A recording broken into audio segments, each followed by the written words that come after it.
Mesdames,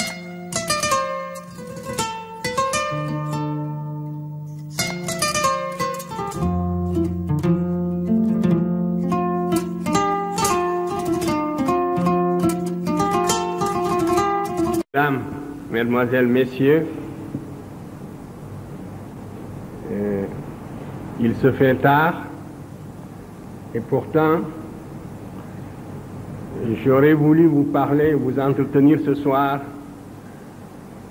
assez longtemps pour pouvoir vous communiquer un certain nombre d'informations qui me paraissent essentielles. Hélas, je serais bien obligé de me résumer. Mais j'essaierai, autant que faire se peut, de vous communiquer quand même l'essentiel du thème de ma conférence.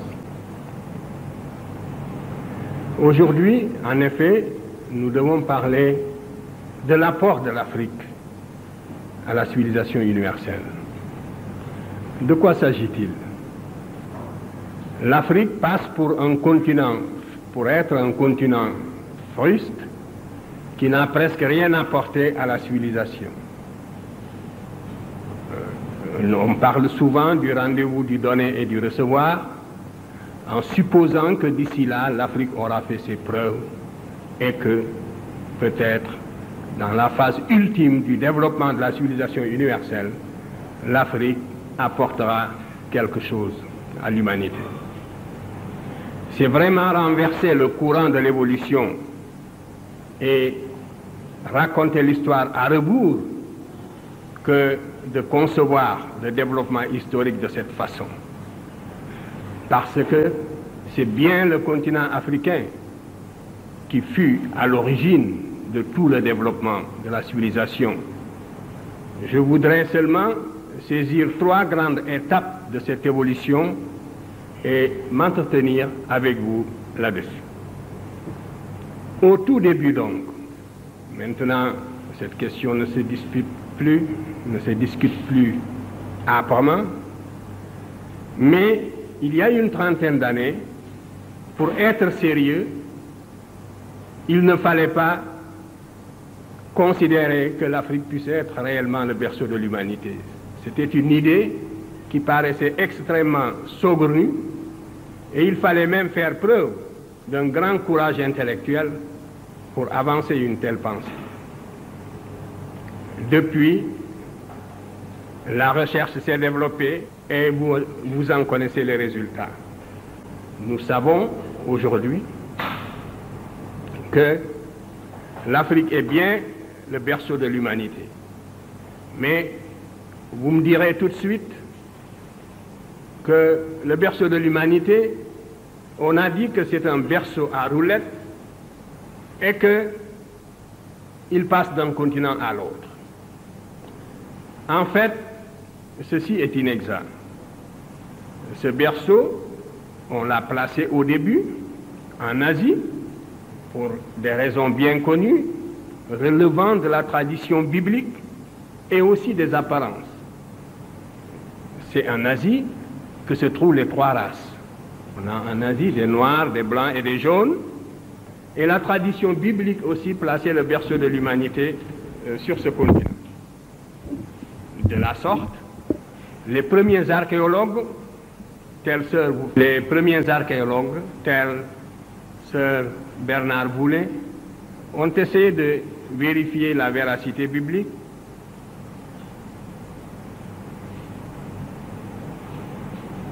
Donc, des fouilles ont été entreprises en Mésopotamie pour montrer que le déluge a bien eu lieu et que la Bible a dit vrai. En Asie, on a trouvé le Pithecanthrope.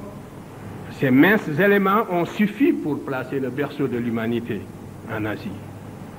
Mais dès que la recherche s'est intensifiée, on s'est aperçu que c'est vers l'Afrique plutôt qu'il faut regarder, d'autant plus que des auteurs comme Darwin avaient déjà suggéré cette idée-là.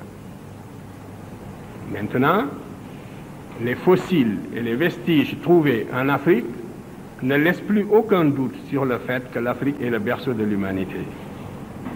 Et depuis que le berceau a été placé en Afrique, je vous l'ai dit, il ne l'a plus quitté. Et chaque jour, la recherche dans le domaine de la préhistoire,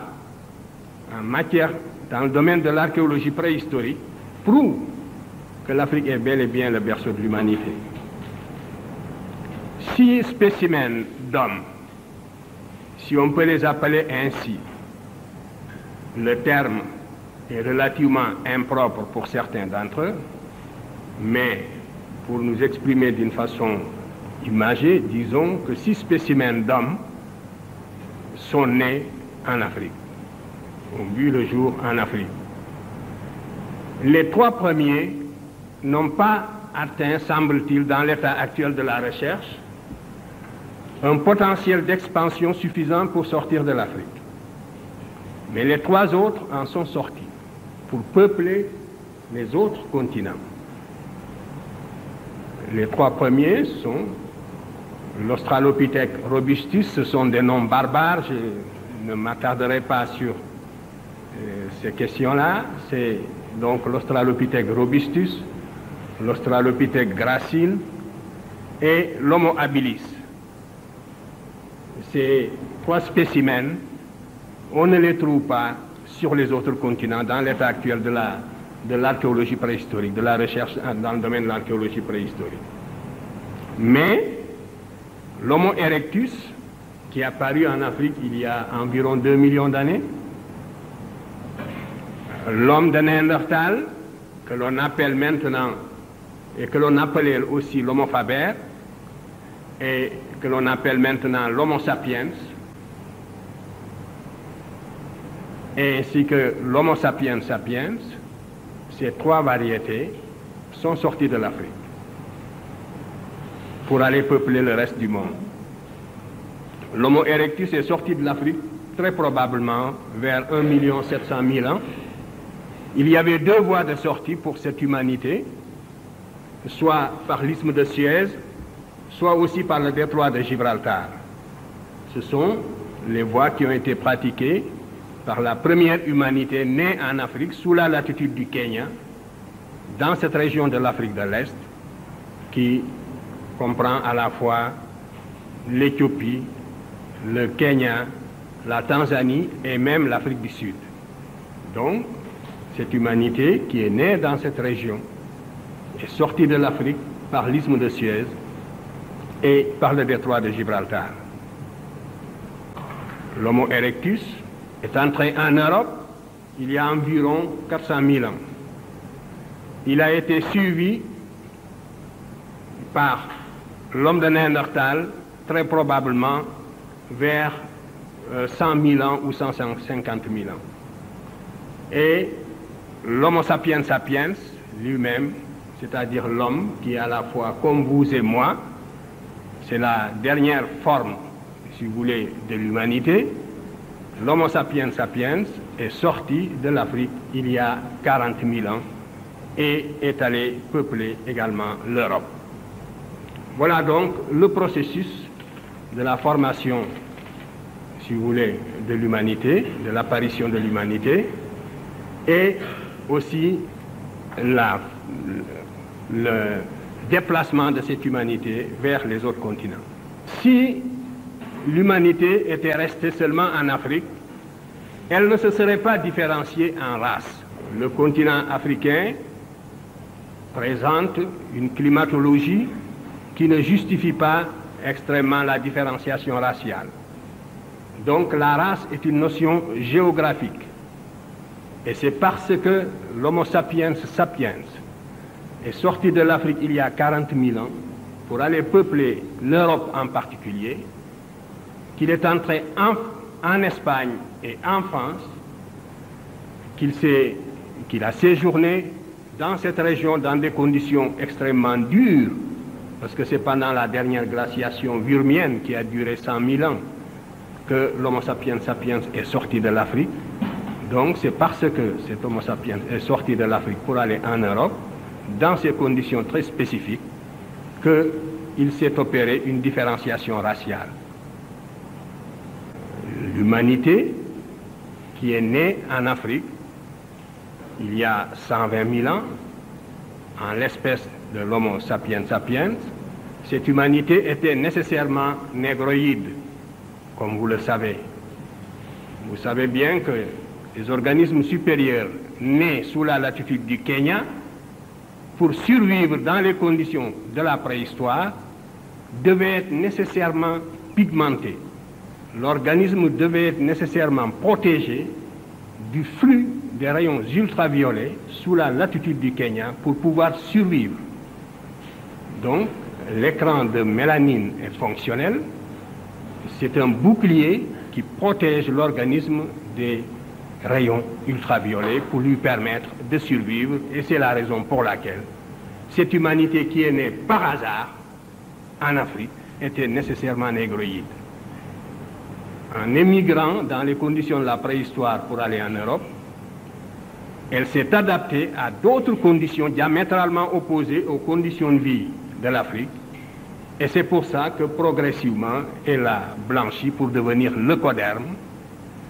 Ce laps de temps est évalué à peu près à 20 000 ans si nous considérons la date, l'époque de l'entrée de l'homme de Grimaldi, c'est-à-dire du premier Africain en Europe. L'homme de Grimaldi, ainsi qu'on l'appelle, est entré en Europe il y a 40 000 ans. Il est resté sur place, il a évolué sur place jusqu'à moins 20 000 ans, pour qu'apparaisse pour la première fois sur la planète la morphologie du leucoderme et par conséquent le type humain qu'on appelle la race de Cro-Magnon.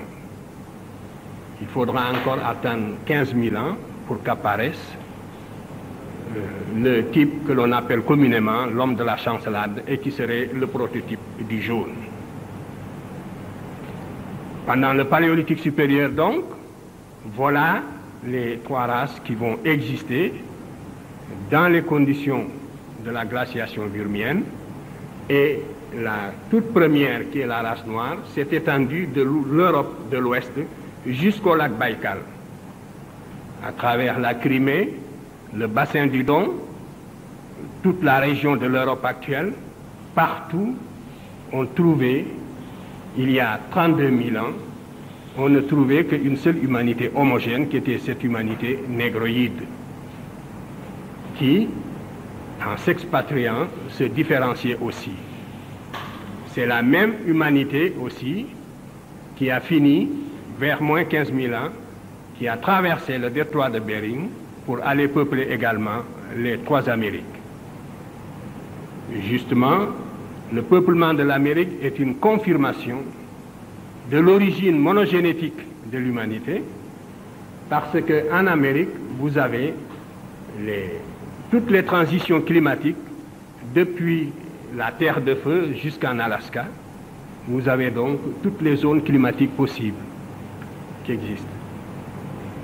Mais l'Amérique n'a pas connu d'homme fossile. Il n'y a pas, par exemple, en Amérique, ni d'Homo erectus, ni d'Australopithèque robustus, ni d'Australopithèque gracile, ni d'Homo habilis, ni d'Homo erectus.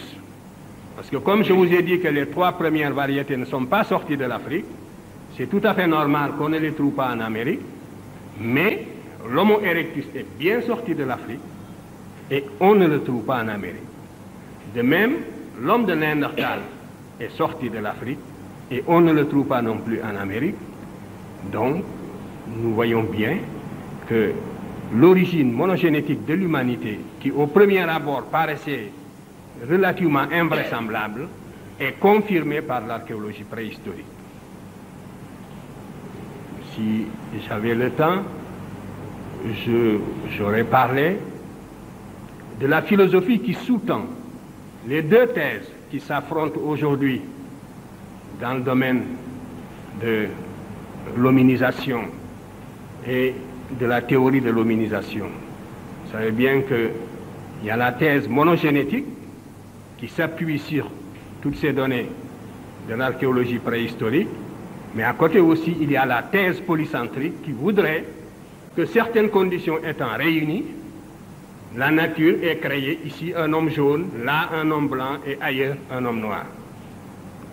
Cette thèse, qui est aussi la thèse du bon sens, eh bien, elle n'est pas confirmée par les faits d'archéologie préhistorique. Et lorsqu'on y regarde de près, elle est même la plus invraisemblable parce qu'il est extrêmement improbable que la nature, au cours de son évolution, passe 2 fois par le même point. Bref, c'est la thèse monogénétique qui est confirmée. La thèse polycentrique est sous-tendue aussi par des préoccupations, disons, raciales, pour ne pas dire racistes. Tout ce que je vous dis sur l'origine de l'humanité ne doit pas nous inciter à tirer la moindre gloriole, si je puis dire, du fait. Il nous faut seulement considérer que c'est un fait du hasard. Mais si on le perd de vue, on explique l'évolution à rebours que vous disiez, et on enlève l'appétit intellectuel aux chercheurs et aux étudiants. C'est donc le seul intérêt que présente cette thèse, c'est parce qu'elle est conforme à l'évolution réelle, au processus réel d'hominisation, donc elle est conforme à la science, et prendre le contre-pied, c'est donc prendre le contre-pied de la science. C'est voilà donc l'intérêt surtout qu'il faut attacher à cette théorie de l'apparition de l'homme en Afrique. Vous voyez donc au tout début, par le plus grand des hasards, l'Afrique a vu naître l'humanité et le peuplement du reste du monde s'est fait à partir de l'Afrique. Et les hommes qui sont sortis de l'Afrique ne sont pas sortis de l'Afrique les mains nues. Ce sont des hommes qui sont sortis avec toute leur industrie constituée. L'homme de l'Aurignacien avait inventé une industrie justement. Le Grimaldien, comme je l'ai appelé tout à l'heure, il a inventé une industrie qu'on appelle l'industrie aurignacienne. C'est ainsi qu'on l'a caractérisé une fois qu'il est arrivé en France. Mais cet homme est entré en Europe avec son industrie bien constituée. L'industrie aurignacienne, dont cet homme est responsable, n'est pas née en Europe. Elle a été inventée de l'extérieur. Et les inventions qui se situaient au niveau de la pierre à cette époque étaient de véritables révolutions. Cela aussi, il ne faut pas le perdre de vue. C'était le sommet du progrès. C'était au moment où l'homme devait affronter la nature, une nature quasi vierge, n'est-ce pas, pour la dompter. Et dans ces conditions-là, qui étaient des conditions extrêmement dures que l'imagination peut à peine aujourd'hui reproduire, les hommes, à cette époque-là, c'est l'Afrique qui a porté aux autres continents. Et nous sortons de la préhistoire et nous entrons dans la période historique proprement dite. Je passe très vite. La période historique proprement dite, elle est caractérisée par l'apparition de l'écriture. Là encore, c'est la vallée du Nil qui devance le reste de l'humanité pour des raisons bien simples. L'évolution de l'Europe était retardée par justement cette fameuse glaciation vurmienne dont je viens de vous parler, qui, ayant duré 100 000 ans, s'étend par conséquent de moins 80 000 à moins 10 000. Vous voyez. Donc, pendant toute cette période, l'évolution de l'Europe étant retardée, l'Afrique a évolué normalement. L'Afrique a connu seulement des périodes tantôt sèches, tantôt des périodes pluviales. Donc, a évolué selon un rythme relativement normal. Et le processus cumulatif de la civilisation était donc plus intense en Afrique qu'en Europe où on vivait dans des grottes. Il en résulte tout de même le fait que l'Afrique entre, la première dans la période historique, et dès la fin du 4e millénaire avant Jésus-Christ, l'Afrique invente l'écriture. Et à partir de moins 3300, nous avons des documents écrits, nous pouvons suivre l'évolution de l'Afrique dans la vallée du Nil. En moins 4236, l'Afrique invente déjà un calendrier sidéral. Le calendrier sidéral fondé sur le lever d'une étoile du ciel, qui est l'étoile la plus brillante du ciel, l'étoile Sirius, qui est dans la constellation du Grand Chien, c'est l'étoile la plus brillante du ciel. Les Égyptiens, en moins 4236, avaient déjà remarqué que cette étoile se lève en même temps que le Soleil, pratiquement, sous la latitude de Memphis, tous les 1460 ans. Et c'était la base de leur calendrier. Donc c'était un repère chronologique absolu, pour ainsi dire. Imaginez le Soleil, un phénomène aussi fugace, le Soleil qui se lève en même temps qu'une étoile. Le phénomène ne dure que quelques secondes, à peine moins d'une minute. Et il ne se reproduira plus avant 1460. L'année suivante, si vous regardez, si vous mettez sous la même latitude pour regarder le Soleil et cette étoile en question, vous constaterez qu'il y a un écart d'un quart de jour. Et la deuxième année, vous constaterez qu'il y a un écart d'une demi-journée. Et au bout de 4 ans, vous constaterez qu'il y a un écart d'une journée. Par conséquent, dès moins 4236, les Égyptiens connaissaient l'année bissextile et pouvaient très bien, tous les 4 ans, ajouter au calendrier de 365 jours un quart, donc tous les 4 ans, ajouter un jour pour créer une année bissextile. Mais ils ont préféré, au lieu de rectifier tous les 4 ans, suivre l'évolution du phénomène pendant 1460 ans pour ajouter une année de plus. Et ce calendrier, les Égyptiens y tenaient à tel point que le pharaon avait créé un service spécial pour suivre l'écart à travers le temps entre le calendrier sidéral et le calendrier ordinaire. C'est donc, et nous connaissons, les levées héliaques, n'est-ce pas, qui jalonnent l'histoire égyptienne. Donc, ceci pour montrer que l'Égypte est entrée dans la période historique avec des connaissances astronomiques précises. Et sur ce point, l'unanimité est presque faite pour tous les spécialistes. On sait que l'Égyptien connaissait une méthode de détermination des phases de la Lune qui n'avait rien à voir avec les méthodes qui seront inventées ultérieurement. Et tandis que l'Égyptien avait ainsi maîtrisé dès la plus ancienne époque les mouvements du ciel, en Mésopotamie, les observations étaient extrêmement nombreuses, mais la Mésopotamie n'a jamais réussi, quoi qu'on ait dit sur l'astronomie mésopotamienne. Il aurait été plus correct de parler de l'astrologie mésopotamienne. Bien que des observations nombreuses aient été faites et des observations pertinentes, la Mésopotamie n'a jamais pu avoir un calendrier régulier ou digne de ce nom.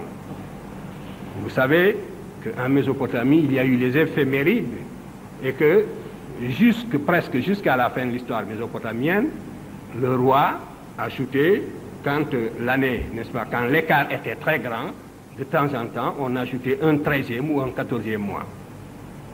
Et on a été obligé, vers la basse époque, d'inventer les éphémérides pour essayer de voir les périodes de levée, les dates de levée, par exemple, d'apparition de la Lune.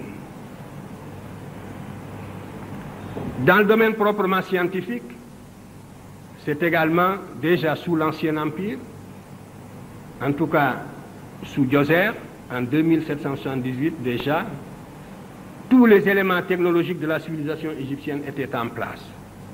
Qu'il s'agisse de la médecine, qu'il s'agisse de la mathématique, la géométrie, comme l'algèbre ou la trigonométrie, qu'il s'agisse de la mécanique ou de l'architecture, tous les éléments technologiques de la civilisation égyptienne étaient déjà en place sous la 3e dynastie. Je vous montrerai tout à l'heure le pharaon de cette époque, qui a justement un type africain affirmé, Et c'est sous ce pharaon que vivait le grand savant polyvalent que les Grecs avaient divinisé et qui s'appelle Imhotep. Et on pense que Imhotep était à l'origine de la plupart des inventions du temps de Djoser. C'est de cette époque également que date la pierre de taille, l'architecture en pierre de taille. Concernant les mathématiques égyptiennes, il faut dire que la géométrie égyptienne était une géométrie rigoureuse, aussi par opposition à la géométrie mésopotamienne. Nous avons un papyrus qui est très connu, qui est le papyrus Rind, où le scribe a recopié des textes plus anciens remontant justement à l'Ancien Empire, comme il l'a dit lui-même. Nous avons également le papyrus de Moscou, où il y a des exercices mathématiques d'un très haut niveau, qui donnent une idée précisément des connaissances mathématiques que les Égyptiens avaient assimilées et qu'ils vont ensuite transmettre aux Grecs, lesquels Grecs seront Pythagore, d'abord Thalès de Milet, Pythagore, Platon lui-même, Eudoxe et bien d'autres. Et surtout Archimède aussi. Nous verrons tout à l'heure les problèmes qui sont traités dans le papyrus Rind. Donc je ne vous en parlerai pas deux fois. Mais si nous prenons le papyrus de Moscou, il y a deux types de problèmes qui sont traités et qui donnent une idée du niveau d'abstraction mathématique atteint par l'Égyptien, parce qu'on a l'habitude de dire que la mathématique égyptienne était une mathématique empirique et que seule la Grèce a fait la théorie, C'est absolument inexact et vous ne trouverez jamais une telle affirmation sous la plume précisément d'un savant grec d'époque, encore moins sous la plume de ces savants-là même qui étaient allés s'initier en Égypte. Vous ne le trouverez pas chez Pythagore, puisque nous n'avons pas une seule ligne de Pythagore, rien du tout. Vous ne le trouverez pas chez Thalès. Thalès n'a pas écrit une seule ligne sur les mathématiques. On lui a attribué un théorème très discutable, nous le verrons tout à l'heure. Thalès a écrit tout au plus une lettre discutable à Phérécyde, et dans laquelle il disait à Phérécyde, si toutefois cette lettre était authentique, qu'il n'aimait pas écrire, et que donc il préférait voyager. Voilà tout ce que nous avons de Thalès. Sinon, nous avons la biographie donnée par Diogène Laërce, où on lui attribue l'année de 365 jours inventée par les Égyptiens à la proto-histoire. Voyez. Donc, la mathématique égyptienne, dans le papyrus de Moscou, révèle deux problèmes. Le problème contient deux problèmes, parmi d'autres. Un problème sur le tronc, le volume, le calcul du volume du tronc de pyramide. Pour calculer le volume du tronc de pyramide, vous savez que c'est égal à 1 tiers de H, facteur de A2 plus AB plus B2, A et B étant, si vous voulez, les côtés des carrés du sommet et de la base. Donc, vous avez là une expression analytique à laquelle il est impossible, n'est-ce pas, d'accéder par pur empirisme. Il n'est pas possible d'atteindre une telle expression analytique par des considérations empiriques.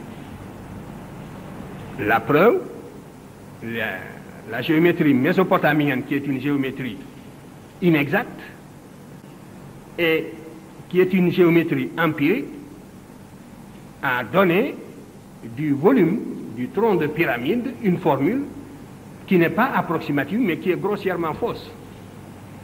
Par exemple, la mathématique mésopotamienne donne le volume V égale H sur 2 et non pas sur 3, facteur de A2 plus B2 et le terme AB est oublié. Donc c'est une formule qui est tout simplement inexacte. Et voilà l'exemple d'une mathématique empirique. Et il en est de même, le même papyrus contient le problème, donc un autre problème, qui est l'exercice numéro 10 qui porte sur le volume de la sphère ceux d'entre vous qui se sont intéressés aux mathématiques, les mathématiciens qui sont dans la salle, savent combien il est difficile d'étudier les surfaces courbes, et ils savent surtout qu'on ne peut pas donner la formule rigoureuse de la surface de la sphère, comme les Égyptiens l'ont fait dans l'exercice numéro 10 du papyrus de Moscou, c'est-à-dire donc 4πr2, qui est la formule moderne, de même que la formule que je vous ai donnée tout à l'heure pour le tronc du volume de pyramide correspond à la formule moderne. Eh bien, vous savez bien qu'une telle formule, on ne peut pas y accéder, justement, par des voies empiriques. Rien que ces deux exemples montrent donc le côté hautement théorique de la mathématique égyptienne. Et n'oubliez pas, justement, ce que contient l'épitaphe d'Archimède, qui passe pour être le plus grand mathématicien grec de l'Antiquité. Archimède, parmi toutes les découvertes qu'il avait faites, considérait précisément que la plus belle de toutes, c'était la surface de la sphère, avec le cylindre exscrit. Et c'est la raison pour laquelle il avait choisi cette figure comme épitaphe. Et quand Cicéron a trouvé son tombeau, sa tombe en Sicile, en Syracuse, eh bien, il a été guidé par cette figure qu'on a retrouvée, précisément, sur la dalle. Et c'est comme ça qu'on a identifié le tombeau d'Archimède. Eh bien, cette figure, les Égyptiens l'avaient tracée tout simplement 2000 ans avant la naissance d'Archimède. Et c'est ce que prouve aujourd'hui la recherche historique sur la base strictement des documents dont l'humanité dispose. Et ce que je vous dis là, bien d'autres théoriciens le savent et le disent également aussi. Il y a des chercheurs de bonne foi répartis dans le monde qui reconnaissent ces faits, mais ces faits ne sortent pas des laboratoires. Donc le sens un peu de cette conférence, c'est aussi de vous mettre au courant de tout ce qui est acquis depuis longtemps, mais qui, faute de vulgarisation, reste justement dans les bibliothèques. Il en est de même de l'arithmétique égyptienne. Les Égyptiens avaient inventé ce que nous pourrions considérer aujourd'hui dans nos calculs comme une table de logarithmes, c'est-à-dire une décomposition des fractions. Des fractions de numérateur 2 sur n. Mais n étant un nombre impair. Et donc, ils partent de 2 sur 3 jusqu'à 2 sur 101. Et cette décomposition, 2 sur 3 jusqu'à 2 sur 101, et ils les décomposent en une série de fractions de numérateurs égales toujours à l'unité. Une somme donc de fractions de numérateurs égales à l'unité. Et ces décompositions devaient permettre aux Égyptiens de faire toutes sortes de calculs, si vous voulez, en arithmétique. Et l'on s'est demandé quelle méthode l'Égyptien employait-il. Parce que quand on regarde la démonstration, la méthode, les décompositions, elle suppose la connaissance de tous les théorèmes de l'arithmétique élémentaire. Mais la civilisation égyptienne étant une civilisation essentiellement initiatique, beaucoup de science est perdue du seul fait que les Égyptiens eux-mêmes gardaient jalousement leur science. Et les Grecs éprouvaient les plus grandes difficultés pour se faire initier. Pythagore en sait quelque chose, Platon en sait quelque chose, Eudoxe aussi, et tant d'autres. Alors, les Américains, en 1967, ont dit, nous allons voir si les Égyptiens procédaient par pur empirisme, ou bien s'ils utilisaient vraiment des méthodes rationnelles.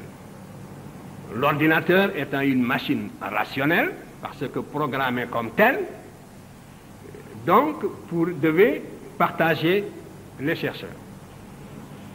Et les équations dont je vous ai parlé, qui sont au nombre de 50, lorsqu'ils sont des équations arithmétiques, quand elles sont traitées, elles supposent 22 239 décompositions possibles. Oui.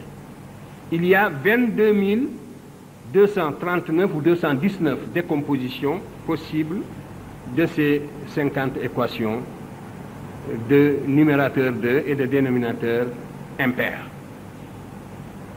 Par conséquent, si les Égyptiens procédaient par empirisme, puisque chacune des équations peut être démontrée la moins coûteuse, la moins onéreuse, et le résultat est que la machine de 1967 n'a pas battu le scribe d'il y a 4000 ans. Elle a retrouvé exactement les mêmes décompositions qui figurent sur le recto du papyrus Rhind. Et ceci montre, à ne plus en douter, que les Égyptiens procédaient donc par des voies purement rationnelles. Les Égyptiens ont inventé également la trigonométrie. Je vous montrais tout à l'heure des problèmes de trigonométrie qu'ils ont traités. Les progressions géométriques, arithmétiques étaient maîtrisées, ils pouvaient les sommer. Ils donnaient des exercices là-dessus. Nous avons aussi dans le papyrus Rhind des problèmes qui portent justement sur ces progressions-là, géométriques ou arithmétiques, et même des problèmes beaucoup plus complexes. On a des problèmes qui correspondent à des systèmes d'équations du premier ou du second degré, ou un mélange d'équations du premier et du second degré. Donc, les Égyptiens connaissaient aussi l'algèbre, la mécanique également, et l'on sait maintenant qu'ils utilisaient des plans inclinés d'une pente donnée pour manutentionner les tonnes de pierres dont ils ont besoin pour construire les pyramides, et les pentes étant restées sur place, en mesurant la pente, on peut calculer la réduction de la force d'attraction et connaître par conséquent la quantité de tonnes qui étaient manipulées par jour, et on a retrouvé ainsi le temps que les Égyptiens ont mis pour construire les différentes pyramides. C'était de l'ordre de 30 ans pour la pyramide de Khéops et de 19 ans pour la pyramide de Sénéfrou. Ce n'était pas un siècle. Et ceci sur des données mathématiques très précises.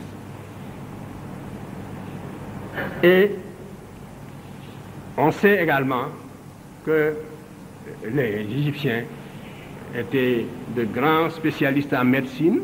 La médecine était tellement spécialisée qu'il y avait, selon le témoignage même d'Hérodote, des médecins uniquement pour les yeux, d'autres pour les maladies de l'estomac, ainsi de suite. Et il y avait aussi des généralistes et d'autres qui sont, si vous voulez, qui ne s'occupaient que des maladies, qui étaient des spécialistes de la guérison psychologique. Ce qu'on aurait pu appeler aujourd'hui les thérapeutiques spéciales, par exemple, qu'on utilise dans certains hôpitaux psychiatriques. Les Égyptiens connaissaient ces méthodes. Le traité du papyrus Smith, dont nous ne possédons hélas qu'une partie, montre que l'Égyptien était arrivé au niveau d'une véritable science en ce qui concerne la chirurgie osseuse. Et c'est dans le papyrus Smith que le cerveau a été désigné pour la première fois dans toute la littérature scientifique et médicale de l'Antiquité par son vrai nom, et c'est aussi la première fois que l'on a essayé, avant Broca pour ainsi dire, d'identifier les différentes fonctions du cerveau, c'est-à-dire les lésions du cerveau en liaison avec les paralysies que ces liaisons vont produire aux différentes parties du corps. Donc, tout cela montre que l'Égyptien avait atteint un niveau scientifique extrêmement élevé dès l'Antiquité. Ce niveau de la civilisation égyptienne ne concernait pas seulement les sciences exactes, il concernait également aussi les arts. Je vous ai dit que l'architecture en pierre de taille remonte à la 3e dynastie. L'art a influencé l'art égyptien, a influencé l'art grec, à n'en pas douter. Le canon pictural est le même, et on le retrouvera tout à l'heure, et ainsi de suite.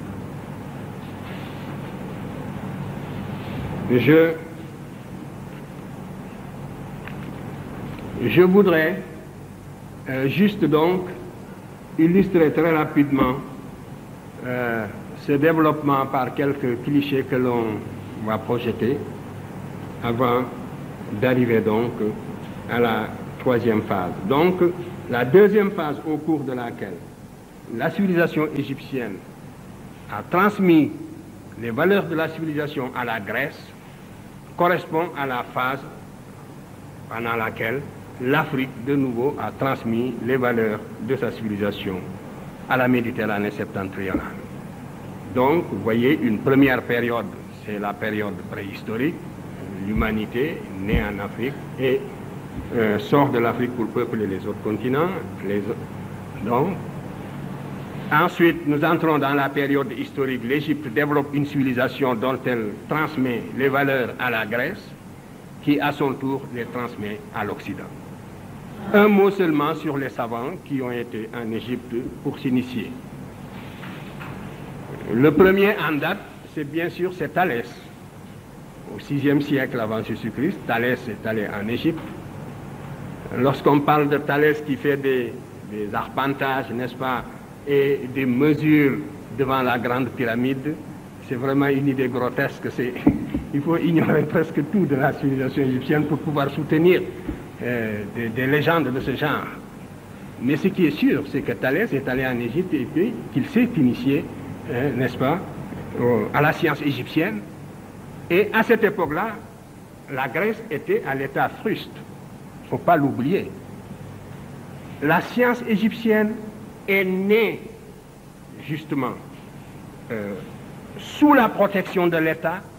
Elle s'est développée au service de l'État parce qu'elle était indispensable pour la maîtrise de la nature dans la vallée du Nil. Donc la science était une tradition africaine, égyptienne. Par contre, toute la tradition grecque s'opposait à l'innovation, il ne faut pas l'oublier. Pythagore, Socrate est mort en buvant la ciguë, et vous savez qu'on l'avait soupçonné tout simplement de s'écarter de la morale de la cité et d'adopter donc des idées universalistes qui risquaient de saper les bases institutionnelles de la cité grecque. La Grèce, même celle de Platon, n'a jamais dépassé le cadre d'une cité. L'Égypte avait créé, l'Afrique avait créé pour la première fois un État-territoire groupant plusieurs cités, avec des institutions particulières, avec une toute autre philosophie politique, qui s'oppose point par point à l'individualisme septentrional hérité des steppes eurasiatiques. Donc, c'est Thalès qui va d'abord en Égypte, qui s'instruit de la mathématique égyptienne et qui a introduit la géométrie en Grèce. Mais la science était une nouveauté en Grèce qui n'était pas acceptée par la religion et la tradition grecque.